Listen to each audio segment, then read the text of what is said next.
them on the right hand side. Welcome Tracey, and I'm going to pass over to you now. Thanks everyone. All right, thank you, and I will turn off that and turn on that. Good morning everybody. This is the first time I've done a webinar, so I hope that this works and is enjoyable, and please do type your questions in because it would be nice to have some interaction as we go. Rihanna's promised to watch the questions as they come in and let me know if she thinks that we should take them kind of as we go or afterwards.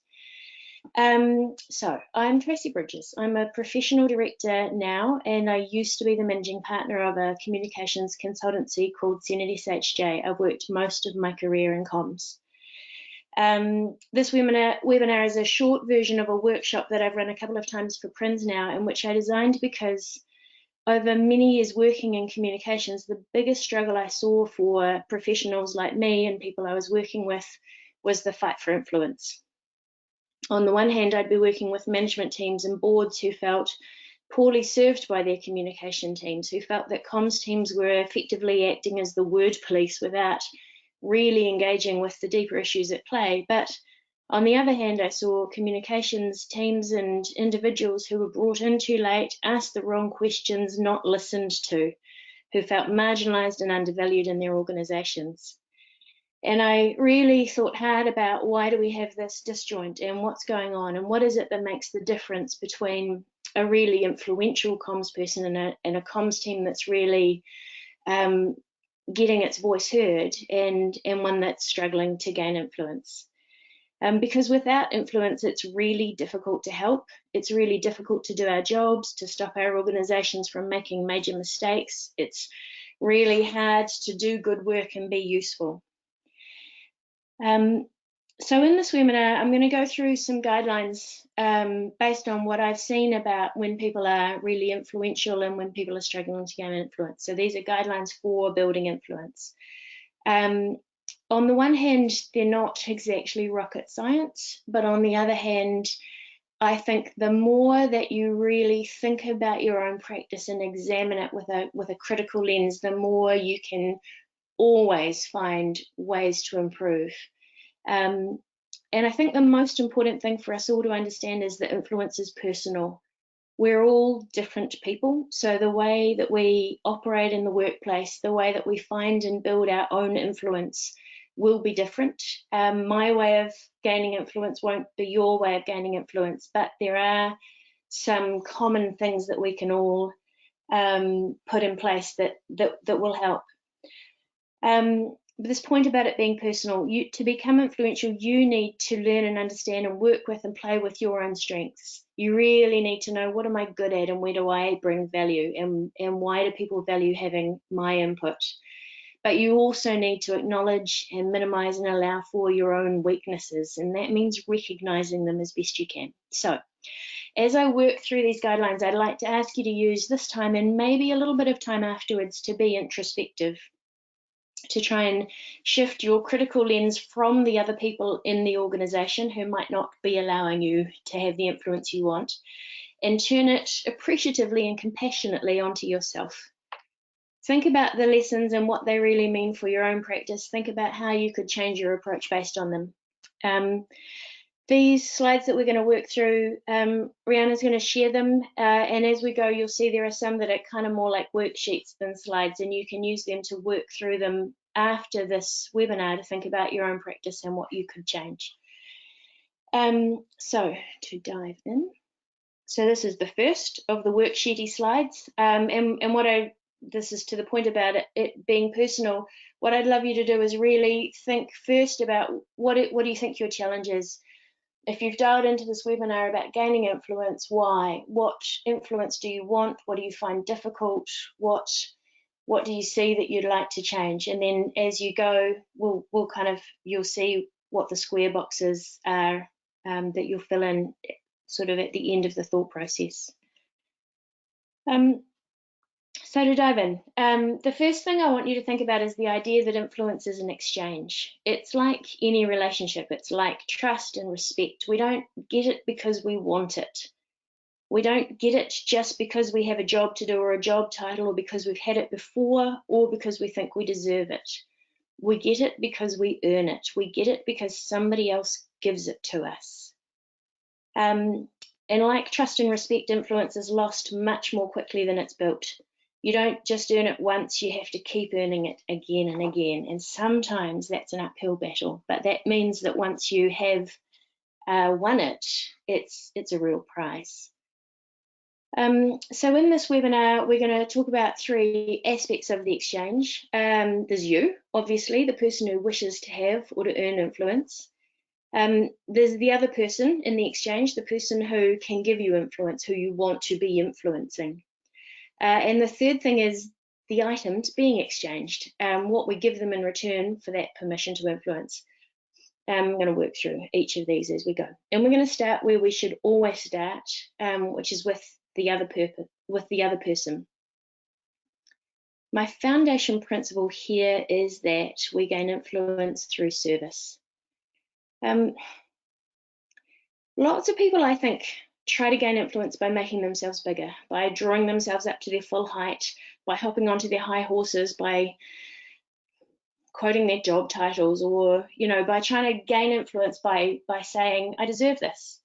I say to gain influence, you need first to bow your head. To gain permission to advise. To gain respect, you have to first show respect. To get influence, you need to prove your value. And it might seem a little counterintuitive to say I want to be influential and therefore I need to be a servant.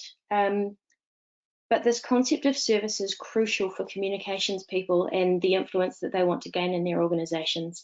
And it doesn't matter how senior you are or how many years experience you have, you need to deliver excellent service and you need to know your place. And that place will change from room to room, from circumstance to circumstance, from person to person. So what do I mean by providing good service? I mean treating the person that you wish to influence like a customer. And to do this, you need to understand their needs and, really importantly, to place their needs ahead of your own. My hypothesis is that once you do that, eventually your own needs will be met as well. But you only get there if you focus on their needs first. So what does service look like? There's a heap of literature on this, and you guys will all know it from your own experiences in life when you've had great service and you've had poor service and you've provided good service.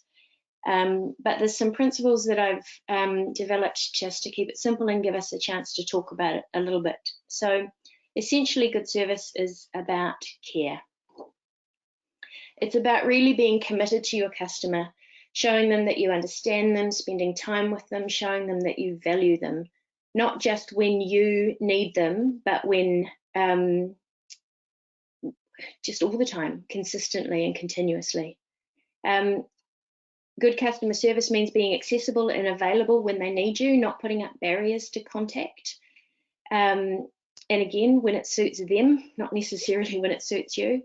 It means being responsive to their needs and providing them with solutions and not just pushing your own barrow. And this is something that we'll come back to again a little later in this presentation. But comms people have needs. Sometimes the best way to get those needs met is to just kind of pop your barrow down and have a little think about the other person's needs first.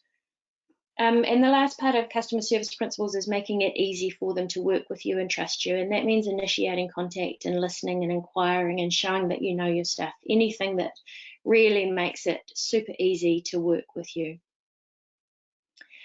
So from a communications practitioner's point of view, how do we put these principles into place? What does it mean when you're a comms person in an organization to show customer service? First of all, you need to know who your customers are. And I think quite often as comms people, we have stakeholder maps and we help organizations do stakeholder maps. I don't think we often create our own stakeholder maps. Who are your customers in your organization?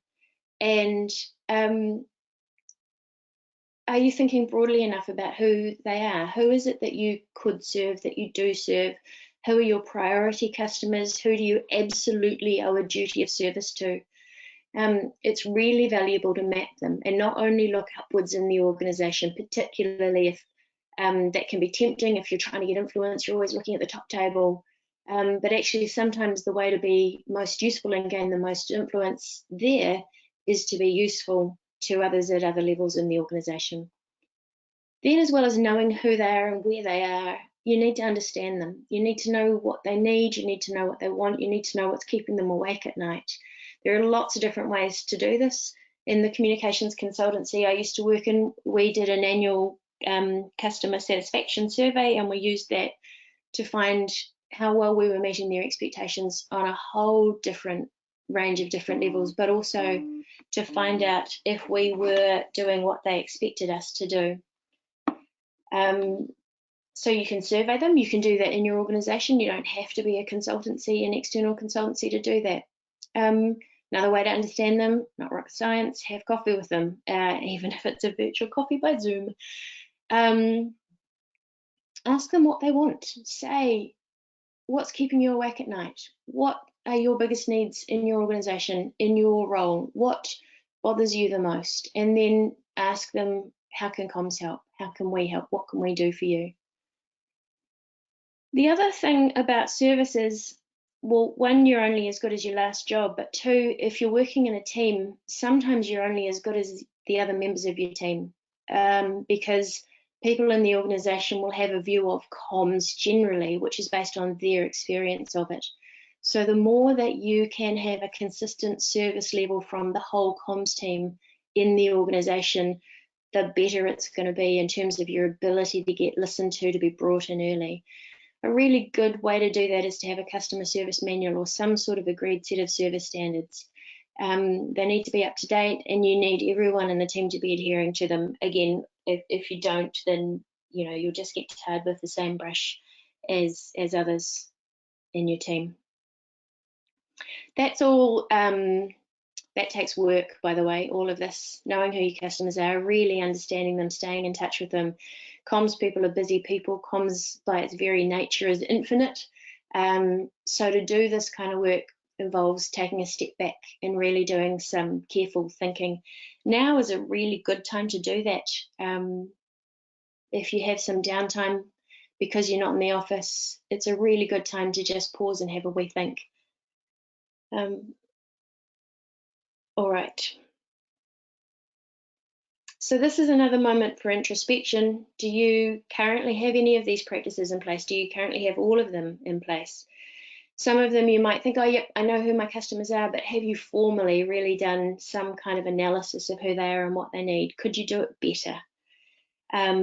There's a grid here that I've put in the slide pack that might help you so that you can sort of work through thinking about who are the clients and customers in my organisation. What do I know about them? What do they care about?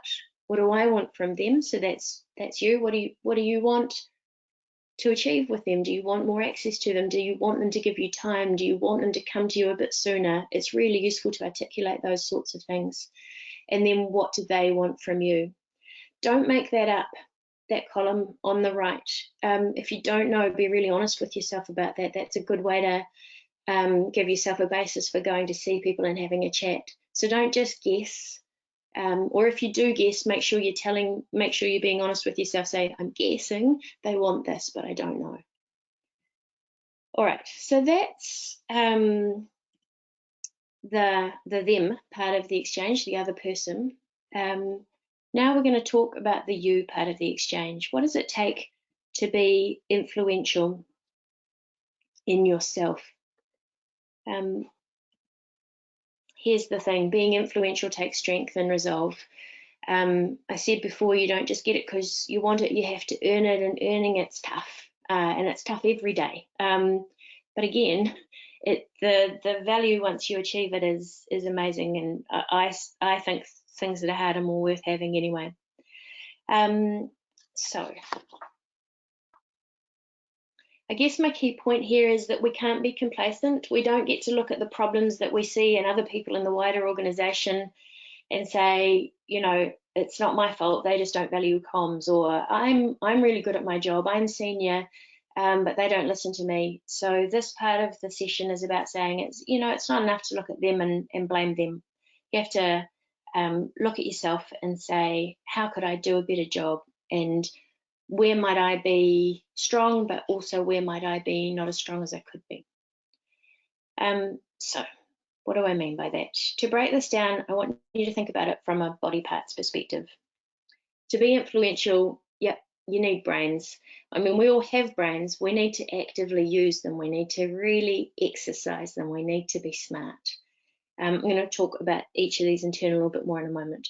You need to not just have arms and legs, but be prepared to use them and get amongst it. You need to have a big heart and operate ethically, and you need guts, because operating ethically isn't always easy. Build a wee matrix. It's not perfect, it's not beautiful, as you can see. Clip art's not my big strength. But it shows how some of these things can play out in an organizational context. And I've sort of put in here some ways so that we can see how it's difficult, and also how to, oh shoot, sorry people, fiddling about so I can see my whole matrix. Thank you for your patience. All right, so what does it look like? Let's just talk through each of these first.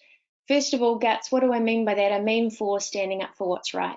And that can be really hard from a communications point of view in your organization, because sometimes that feels unwelcome.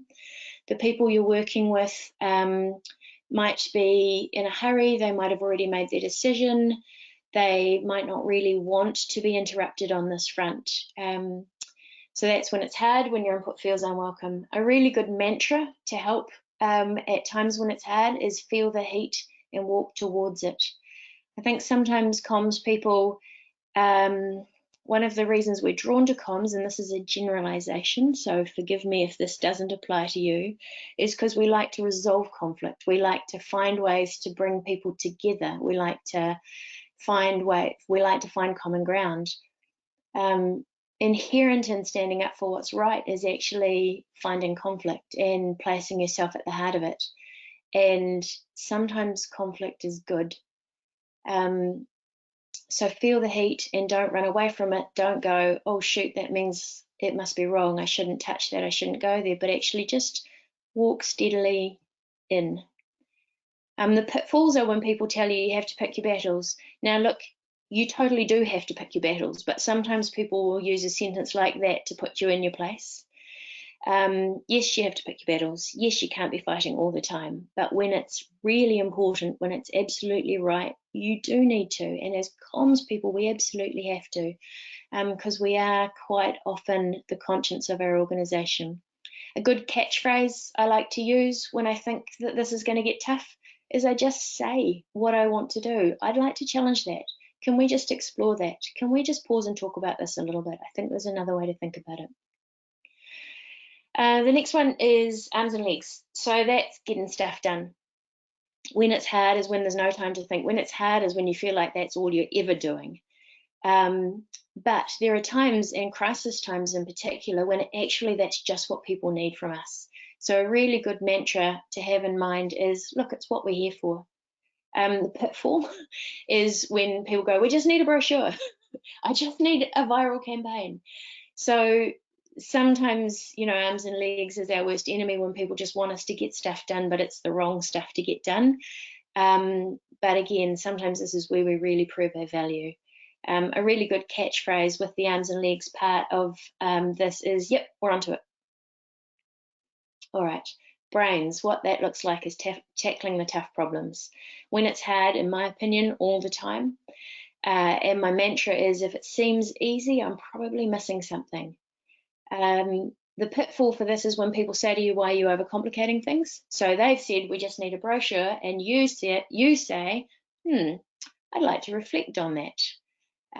You say, can we just talk through why? And then they say, why are you overcomplicating things? We just need a brochure. Get back in your box. So a really good catchphrase for that is something like, I'm going to reflect on that. Let me come back to you. I'd like to give that some thought. Everybody likes it when people give things thought. That's a good thing to do. All right, heart, what does that look like? It looks like choosing the right path. And when it's hard, quite often, but certainly when the context isn't clear. A really good mantra for this is to say to yourself, what would insert name of hero do? I was lucky enough to work with an amazing woman called Sally Logan Milne, and the number of times in my life and my career when I thought to myself, what would Sally do? Just help me figure out what's the right thing to do.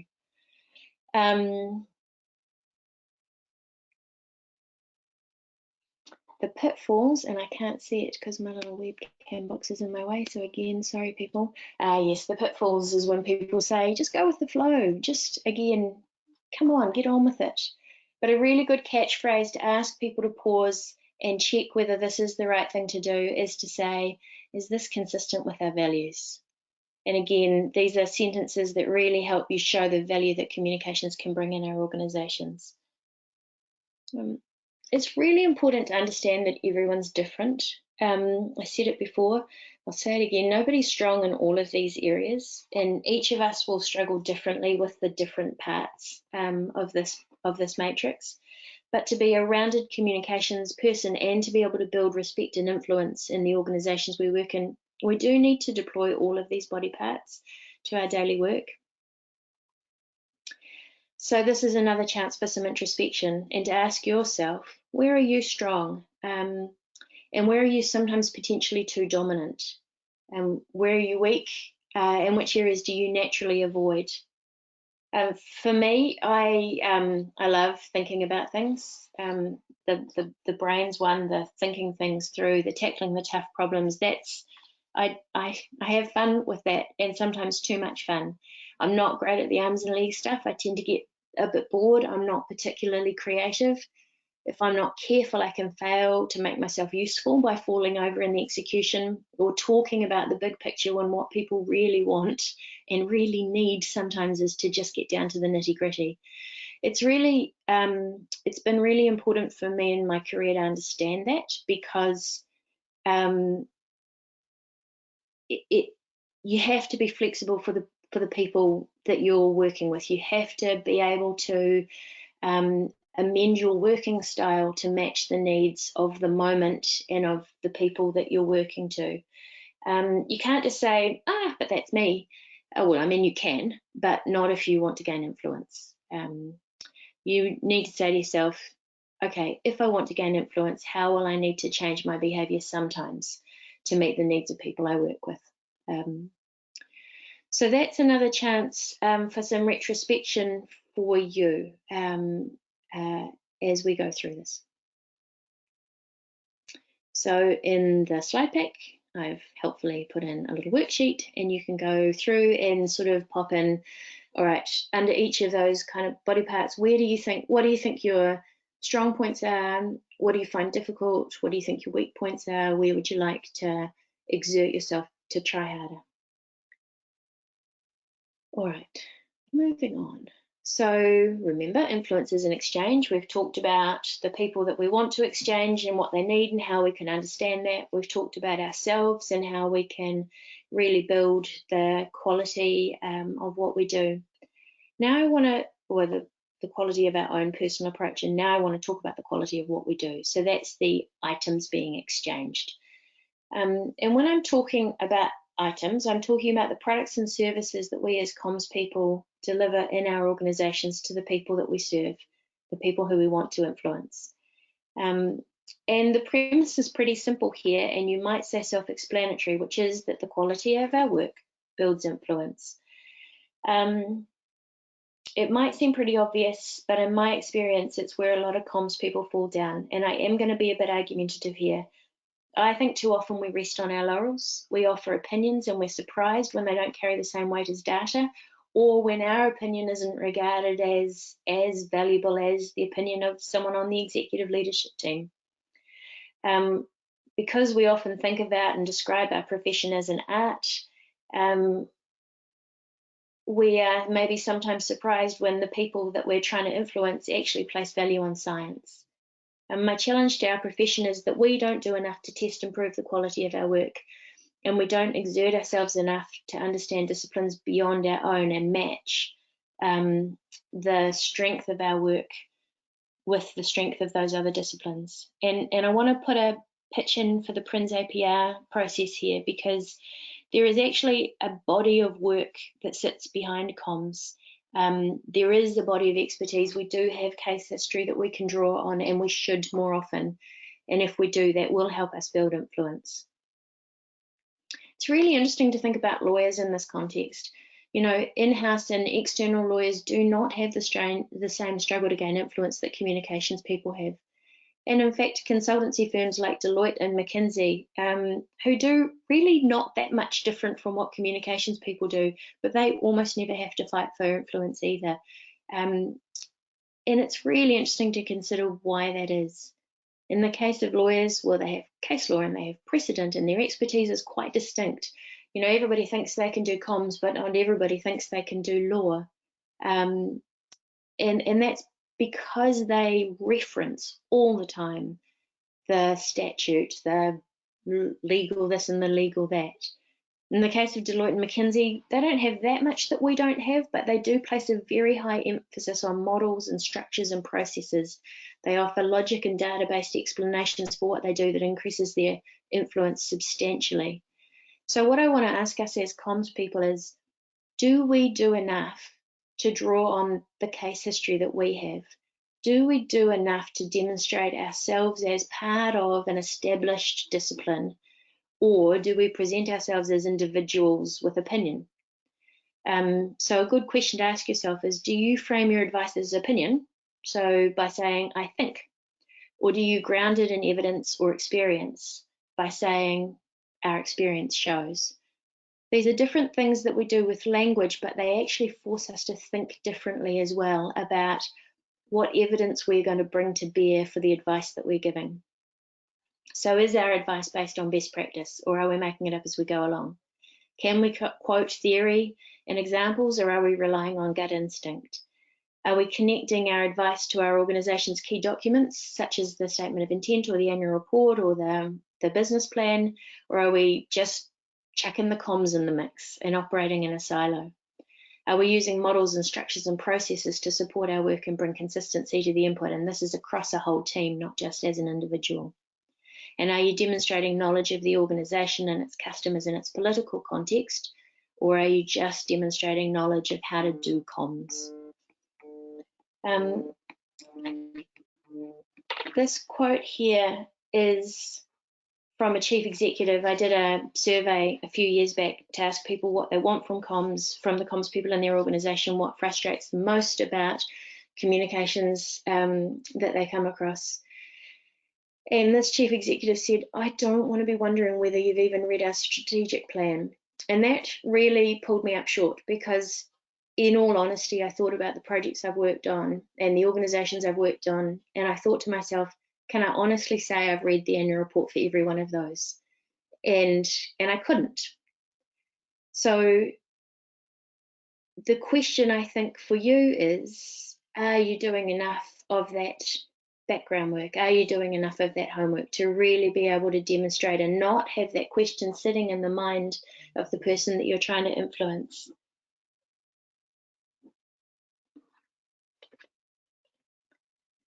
So this grid here is inviting you to think about the quality of our work as communication practitioners in 4 key areas. First of all, our knowledge about our organisation and its communities. So that is things like, have we read the annual report, and so on. Secondly, it is the contextual insights and intelligence about what's going on in the world and what it means for our organisation, and really bringing a deeper degree of insight to the work that we're doing. Third is how we demonstrate expertise in our profession, so communications, best practice and expertise. So that's where things like APR, things like attending webinars and seminars and conferences comes in. And then finally, just doing the basics brilliantly. And you'll see I've put networks in each of those boxes as well, because as comms people, our networks really bring influence in all of the areas of our work. People we know, the things they tell us, the things we find out by chatting with people, all of those individual moments of connection bring greater depth to the work that we bring into our organisations and will help us build our influence. This slide here, I've just sort of filled in some of the gaps for some of the things that we can do in terms of building our knowledge and the quality of our delivery in each of the areas. It's really just a starter for 10.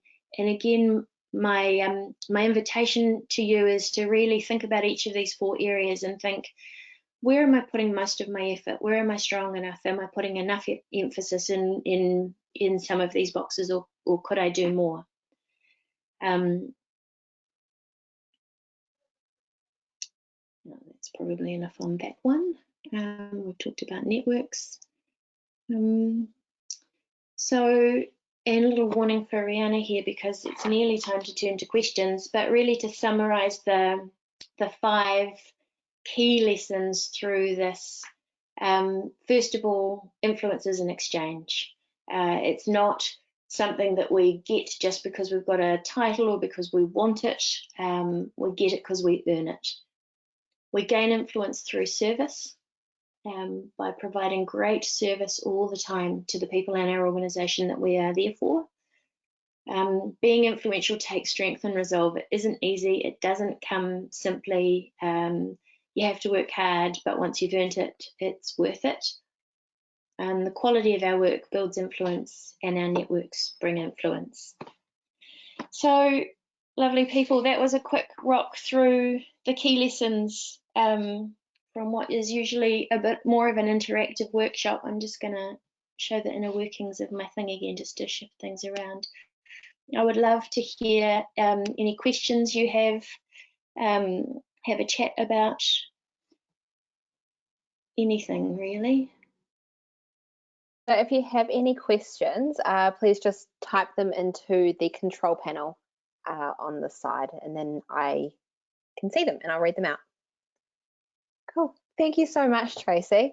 I think that's such a good reminder to us all, just to do things with purpose, even because sometimes I know you just get stuck in the everyday, just with churning things out. So that's a great word for it, purpose. I think it is about being really purposeful, and that point about getting stuck in the everyday is really wise as well, because I said before, comms is infinite. You know, comms teams are always challenged by having more to do than they possibly can do. No one's gonna break that for you. Comms professionals and teams have to find a way to break that themselves, and it's through purposeful effort that you do that. Definitely. No questions yet, but just a comment. That was excellent. Oh, thanks. That's nice. While we are waiting for questions to come through, if there are any, I will just do a slight plug for Tracey's course. So Tracey does do the How to Be an Influencer Within Your Organisation course that will be run later this year. What that looks like, we may not know. It depends on the situation. Yeah, okay, so. Oh, go ahead. So we've just had a question come through. Team dynamics can be interesting. So how do you do this? Yeah, that's a really good point. And I think that the person, I'm guessing that the person asking the question means communication team dynamics. And so, because I've talked a little bit about in an organization, your own ability to gain influence can be affected by the work of your wider team. There's no easy answer to that, and I guess what I'd say is, if you think about it as concentric circles, there's been a big focus in this presentation on you as an individual and how you improve your performance. And then the next concentric circle there beyond you is your team, and then beyond that, the wider organisation. So it is worth putting effort into figuring out, how do we work as a team? What is the quality of our combined effort within the organisation? As a team, are we all aligned on what good service looks like and what our role is? And is that working together to bring influence to all of us. Some teams have, I'm just going to say it, prima donnas. Some teams have people who aren't trying hard enough. I mean, every team has their own dynamics. So start with the leadership. If you are the leader, then think about, what is my role here to address these team dynamics, and how can I, with my leadership, improve the combined service focus of our team. If you're not the leader, then initiate a conversation with your leader to say, hey, are there some things we could do differently here? How could we, maybe you could bring some evidence about what you see in terms of the influence and the quality of service in the organisation, and maybe you could start by asking whether your leader sees similar challenges and whether there's a way that you could work together to address those. Cool. So another question. So my customers are all internal, as I'm the internal comms lead. Do I need to map all 250 people? Good one. What I think, if you're the internal comms lead, your customers are, the way I would think about your customers are not so much, think about it, who are you providing your comms service to? And I think maybe it's your leadership team. So internal comms, yes, there's the work that you produce, but you really need that leadership team to be on board with sharing that. You need to be sure that you're aligned with the information they want to share in the organisation. You need you need consistency and power and timing and all of those things to be aligned across that leadership team, and maybe not just that leadership team, there might be, depending on the size of the organisation, different layers. So I'd be thinking about your customer. So me as a comms person, my customer are the people I want to influence, and the people I want to influence are the people who are going to help me do a better job. So I guess what I'm saying is, when I'm talking about customer in this context, it's not so much your audience as the people you serve. So in the organisation, who is it that's decided we need internal comms? Who is it that needs internal comms to work well? That's your customer. Oh, I so wish we could have a conversation. It would be so much easier. Another question here. Do you have any practical strategies for balancing service with being seen to have credibility, especially when stakeholders see niceness and availability as a weakness? Oh, that's a brilliant question, and it's so true.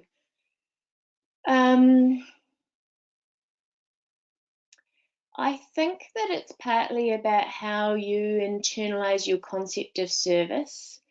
And I also think it's really important to own your power.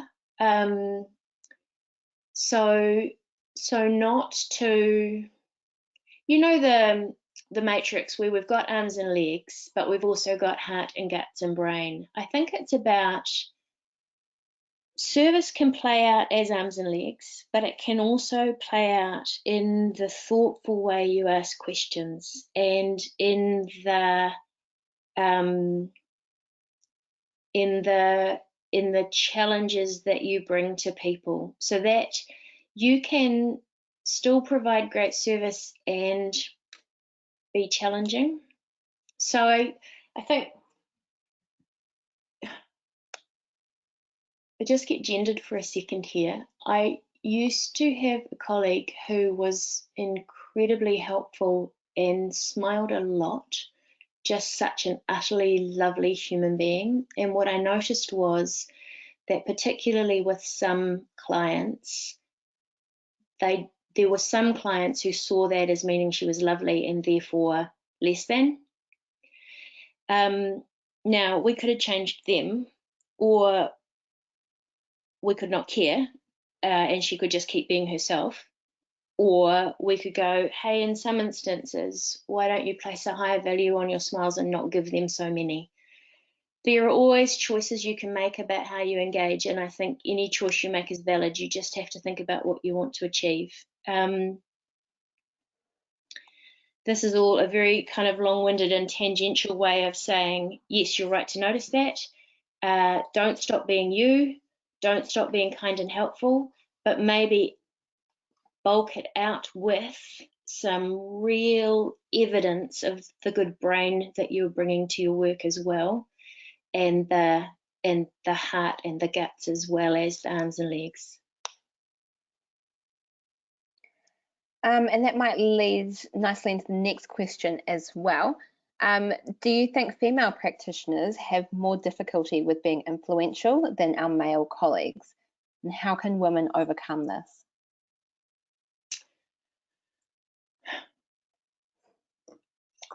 I do think that there is some evidence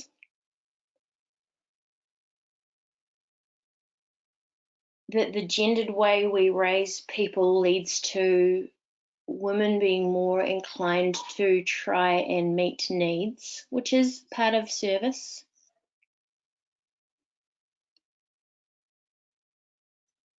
Now I'm going to turn it around and say we can make that part of our power. And I think this might be maybe what I've done in my career, not without pitfalls along the way, and gone, look, I am good at meeting people's needs, and I am good at understanding what people need, and I am going to use that to become influential.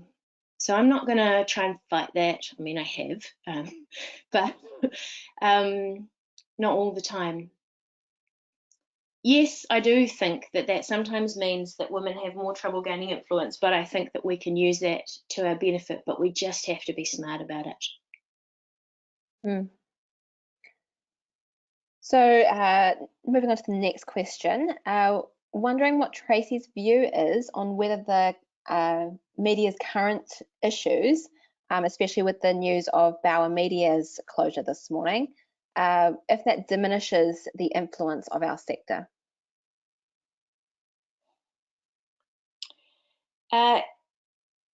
It will certainly diminish the people in our sector whose main role is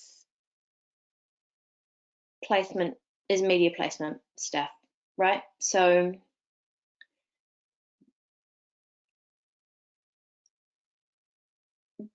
but most comms people, I think, have more strings to their bow than that. No matter what happens with news media, in fact, it makes the job of organisations to have their stories heard, to navigate difficulty, to build a positive reputation. That just makes that job that much harder. And communications people are right at the centre of that. It does mean one thing though is, I said before, everyone can do comms, and that is a problem that communications people have. Everyone thinks they can do comms. It does mean that not everyone thinks they can do media, and most people are a little bit afraid of the media. So I guess that was always one thing that we had, that we could kind of go, well, look, this one's mine. You don't get to touch this.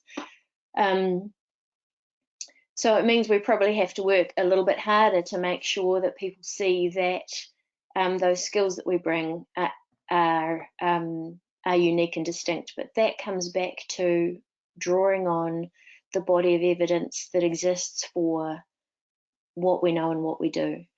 I think if you've got this is like anything, you need to be a diversified professional. You need to not only have one thing you're good at, because if that thing falls away, then you've got nothing. Cool. So it sometimes feels like we get treated as glorified copywriters, and our requirements to get messaging out to specific audiences can sometimes get overtaken by brand. What's your advice on this?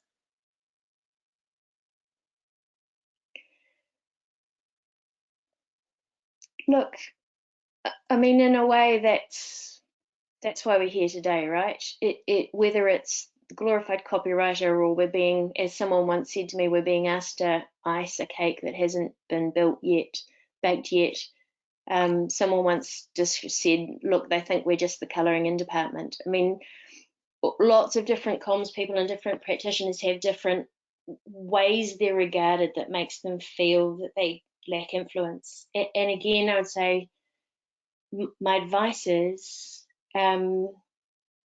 understand your customer, understand what they want. So those people in your organization who think that you're a glorified copywriter, find out what's keeping them awake at night. What is it that's really worrying them? And then figure out how to provide consistently excellent service to build a broader view of you and what you offer than just copywriting. So, you know, figure out what it is you want to do that isn't just copywriting. So that's that customer grid I showed that sort of said, what do I want from them, but what do they want from me? And find ways to build that bridge and bring expertise and show them what you've got, but it's got to be something that they value. Cool. And then the last question that we've got here, do you have any practical tips or shortcuts for explaining the value of good communications? I'm not really about the shortcuts. I do think this is a long game, and I think that explaining's losing. I think you show the value, and you show the value over time by showing up and doing a brilliant job. I think, and I do think the starting point is that customer grid. So think about, who is it? This person that I want to quickly show them the value of comms. What do they really need? What are they really worried about? What's their job like? And why is it that they don't currently understand the value of comms? And then think to yourself, what have I got that can help them? And how can I go back to everything I've got in my brain and my heart and my guts that can deliver a really valuable service to them? And that's how they'll see the value of comms. Cool. So one last comment.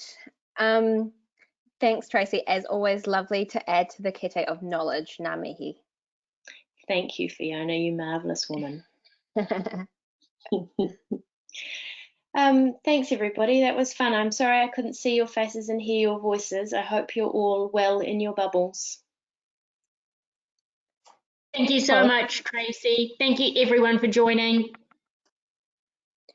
Thank you, everyone. So once you leave the webinar, a short survey will pop up, and that will just have a quick question about other suggestions that you have for the webinars.